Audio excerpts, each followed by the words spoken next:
सबको रिकॉर्ड कर रहा होता है। वो अकीरा के पास आता है और कहता है, तुम मेरी प्रोटैगनिस्ट बनने वाली हो। फिर वही प्लेन को ब्लास्ट कर देता है ताकि उसकी मूवी में मसाला भर सके। फिर वो अकीरा को रिकॉर्ड करता है कैसे वो सबको बचाती है अपने सिलाई वाले आइडिया से, सबके कपड़ों को पैराशूट बनाकर। ये सीन पिछले एपिसोड का है, लेकिन इस बार ये फिल्म मेकर की नज़र से दिखाया जा रहा है। उसे अकीरा का ये आइडिया बहुत अच्छा लगता है। फिर वो खुद भी पानी में गिर जाता है और उसका कैमरा खराब हो जाता है। वो कहता है, अब मैं अपनी फिल्म शूट नहीं कर पाऊंगा। बेचारा निराश होकर बीच पर पड़ा रहता है। इसके बाद आता है इंट्रो। इंट्रो के बाद सीन कट होता है और साकामोटो और शिन दिखते हैं, जो अपने कपड़े सुखा रहे होते हैं। शिन नोटिस करता है कि बहुत लोग मर चुके हैं और पूछता है कि वो बेवकूफ फिल्म डायरेक्टर कहाँ गया। तभी अकीरा आती है और कहती है, अच्छा हुआ तुम लोग सेफ हो, मैं भी बच गई, ये किसी चमत्कार से कम नहीं है। वो खुश होती है क्योंकि उसने अपने क्लासमेट्स के साथ ये लेवल पास कर लिया। फिर अकीरा कहती है कि अब वो बाकी लेवल भी पास करेगी। सीबा कहता है, हाँ वो तो करेगा ही। क्लासमेट शब्द सुनकर शिन साकामोटो से पूछता है, क्या यहाँ फेस्ट वगैरह भी होते हैं? साकामोटो कहता है, हाँ स्पोर्ट्स फेस्टिवल और स्कूल ट्रिप्स तो होते ही है। तभी किल बेबी आता है और हाय हेलो करता है। वो बीच पर बुलेट उठाता है जिससे वो भी पास हो चुका होता है। फिर टीम ऑफ एग्जामिनर्स दिखते हैं जो बात कर रहे होते हैं कि बहुत सारे लोग मर गए, अगली बार ऐसा एग्जाम चुनना पड़ेगा जिसमें कम लोग मरे। तभी होस्टेज आती है और कहती है कि बाकी लोग भी आने वाले हैं। उनका लीडर यानी लीड एग्जामिनर होता है ओसामी। ओसामी सबको अनाउंस करता है कि अब थर्ड स्टेज शुरू होगा, लेकिन कुछ नए पार्टिसिपेंट्स भी आने वाले हैं। फिर एक बोट दिखती है जिससे 3 लोग उतरते हैं। ये वो लोग होते हैं जो एरोप्लेन एक्सीडेंट से बच गए थे। कोई उनकी तारीफ कर रहा होता है तो कोई एटीट्यूड दिखा रहा होता है। ओसामी बताता है कि ये तीनों स्पेशल रिकमेंडेशन कैंडिडेट्स हैं।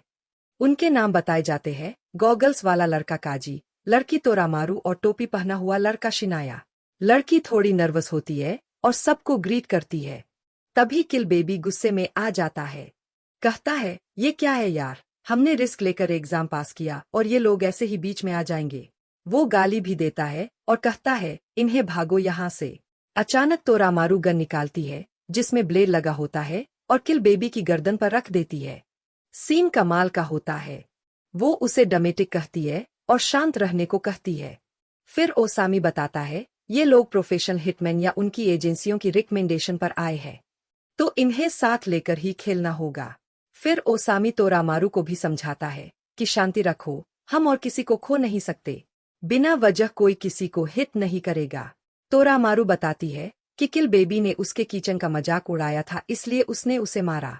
उसका किचन कोई और नहीं बल्कि साकामोटो होता है। ये सुनकर शिन का मुंह खुला रह जाता है। तोरामारू साकामोटो की खूब तारीफ करती है। फिर सीन कट होता है और हमें एक पब में गाकू, स्लर और काशिमो दिखते हैं।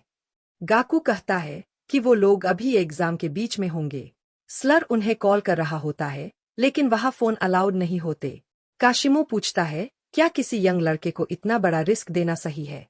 स्लर कहता है, मुझे लगता है यंग लोग ही सोसाइटी को बदलने की ताकत रखते हैं। और काशिमो, तुम भी तो टीनेजर थे जब मैंने तुम्हें मेंबर बनाया था। गाकू भी उस टाइम यंग था। स्लर कहता है, मुझे भरोसा है यंग लोग जल्दी ग्रो करेंगे और हम उन पर भरोसा कर सकते हैं। उधर ओसामी सबको इंस्ट्रक्शन देता है, थर्ड स्टेज टीम वर्क का होगा। सबको अपने बुलेट्स खोलने को कहा जाता है जिसमें से हेडबैंड निकलता है। हर किसी के पास अलग अलग कलर का हेडबैंड होता है, मतलब जिसके पास सेम कलर होगा वो उसके साथ टीम बनेगा।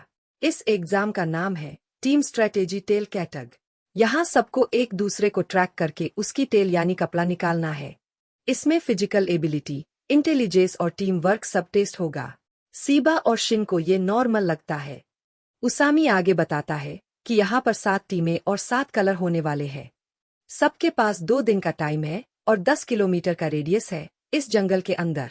और हाँ, अगर किसी ने तुम्हारी टेल पकड़ ली तो समझ लो तुम यहाँ डेड माने जाओगे और एग्जाम में फेल हो जाओगे।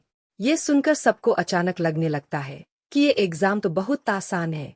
फिर हमें वही चश्मे वाला बंदा दिखाया जाता है जो काफी देर से हर एग्जाम को ध्यान से एनालाइज कर रहा है। वो कहता है कि ये गेम तो बच्चों का खेल लगता है, लेकिन असलियत में टीम वर्क बहुत मायने रखेगा। अगर टेल कमर पर लगी है तो मूवमेंट का पता लगाना आसान होगा और लोग आसानी से टेल पकड़ सकते हैं। और इसी तरह की ट्रेनिंग यूएस मिलिट्री में भी होती है, जो खासकर हिटमस के लिए होती है। उसामी भी मान जाता है और कहता है कि हाँ, तुम सही कह रहे हो। उसामी आगे कहता है कि सच तो ये है कि बहुत लोग पहले ही मारे जा चुके हैं। अब तुम्हारे पास कोई और ऑप्शन नहीं है, वरना और लोगों को भी मार दोगे। यही काम करना पड़ेगा। तभी शिन चिल्लाता है कि तुम लोग कितने लापरवाह हो। सीवा कहता है रुको, और शिन सोचता है कि साकामोटो और वो दोनों अलग अलग टीमें हैं। फिर पता चलता है कि रेड टीम में किल बेबी, अकीरा और साकामोटो है। किल बेबी उछल कूद करता है और कहता है कि शायद मुझे पूरी टीम को अकेले ही संभालना पड़ेगा। अकीरा भी कहती है कि मैं अपना बेस्ट दूंगी। व्हाइट टीम में सीवा, शिन और काजी है। इसके अलावा येलो, ब्लू, ग्रीन टीम भी है और सबको हथियार इस्तेमाल करने की परमिशन है। टाइम खत्म होने से पहले सबको ज्यादा से ज्यादा टेल कलेक्ट करनी है। थर्ड स्टेज का एग्जाम शुरू होता है। सब लोग तैयार होते हैं और भागना शुरू कर देते हैं। चश्मे वाली टीम कहती है कि हम झाड़ियों के पीछे छुपकर फायदा उठाएंगे और ऊंचाई पर जाकर ट्रैप लगाएंगे और वहीं से सब एनालाइज करेंगे। तोरामारू को ये सब स्कूल डेज जैसा लगता है और उसे मजा आता है। फिर साकामोटो शिन को इशारा करता है कि चलो आगे मिलते हैं। शिन कहता है अब तो हम दुश्मन हैं, मौका मिला तो तुम्हारी टेल ले लूंगा। सीवा पूछता है कि शिन तुम पक्का सही हो? ज्यादा बड़े ग्रुप में रहेंगे तो जल्दी जल्दी टेल कलेक्ट कर पाएंगे।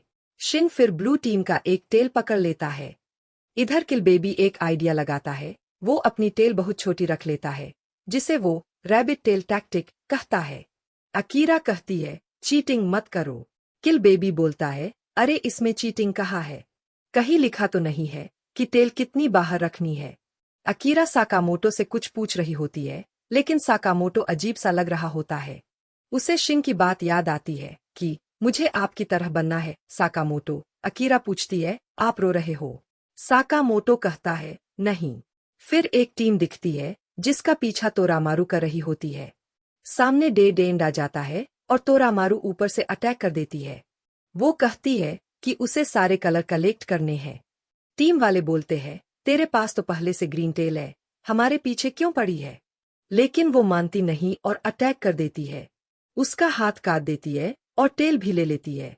वो कहती है कि एक टेल शो करने के लिए और एक सेफ्टी के लिए रखूंगी।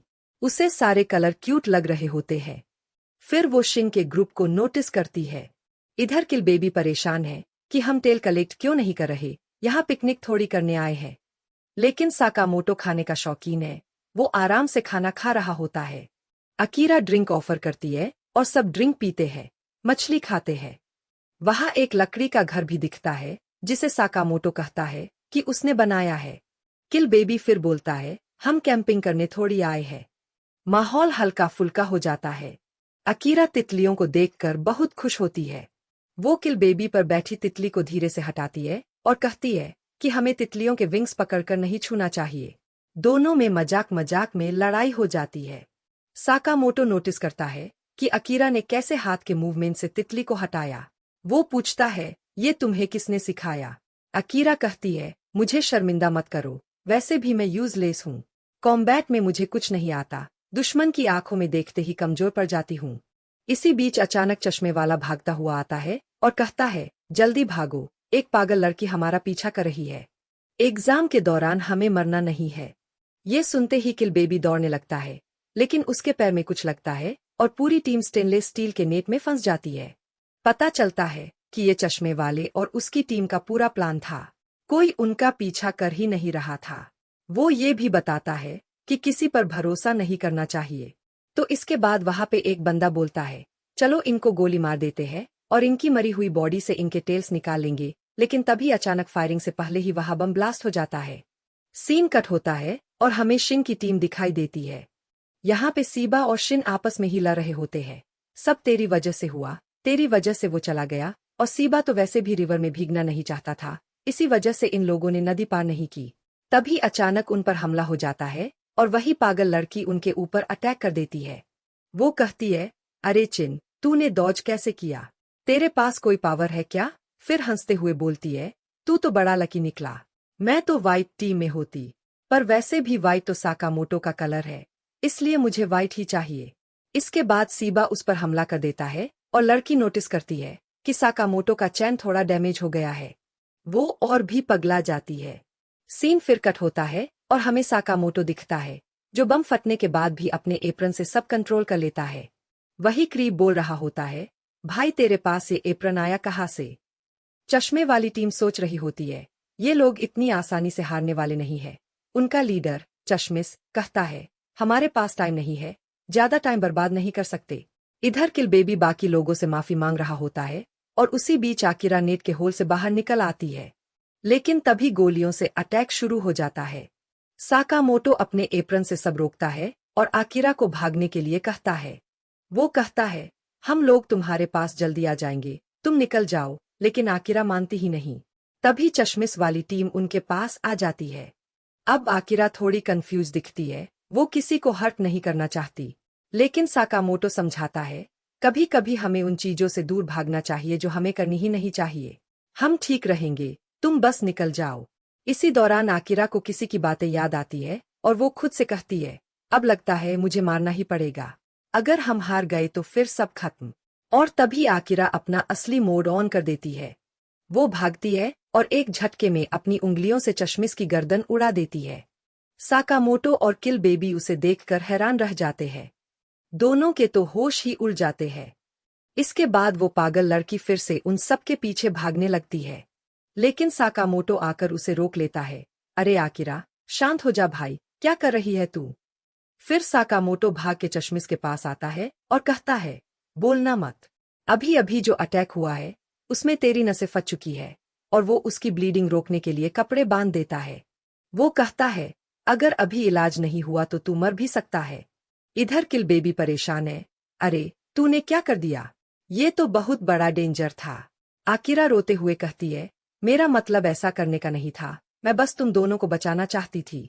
मैंने वही किया जो मुझे सही लगा। फिर साकामोटो को नागोमो की बातें याद आती है। फ्लैशबैक में नागोमो और उसके साथ एक बंदा और दिखता है, जो बिल्कुल आकिरा जैसा दिखता है। वो कह रहा होता है, अगर तुम अपने टारगेट को घूरते हो तो कभी कभी उसे मारने का रास्ता खुद दिख जाता है। ये बातें सुन के नागोमो और साकामोटो दोनों शॉक हो जाते हैं। और अब साकामोटो को लगने लगता है कि आकिरा का उससे कोई कनेक्शन है। वो उसका फैमिली नेम पूछता है। आकिरा बताती है, मेरा नाम है आकिरा अकायो। फिर साकामोटो को याद आता है कि पहले उसकी जो टीम थी उसमें 3 लोग थे, साकामोटो, नागोमो और अकायो। और बस एपिसोड यही खत्म हो जाता है। पिछले एपिसोड देखना हो तो चैनल पर विजिट करो, नए पुराने दोनों एनीमे रिकैप वहां मिल जाएंगे। और जल्दी से सब्सक्राइब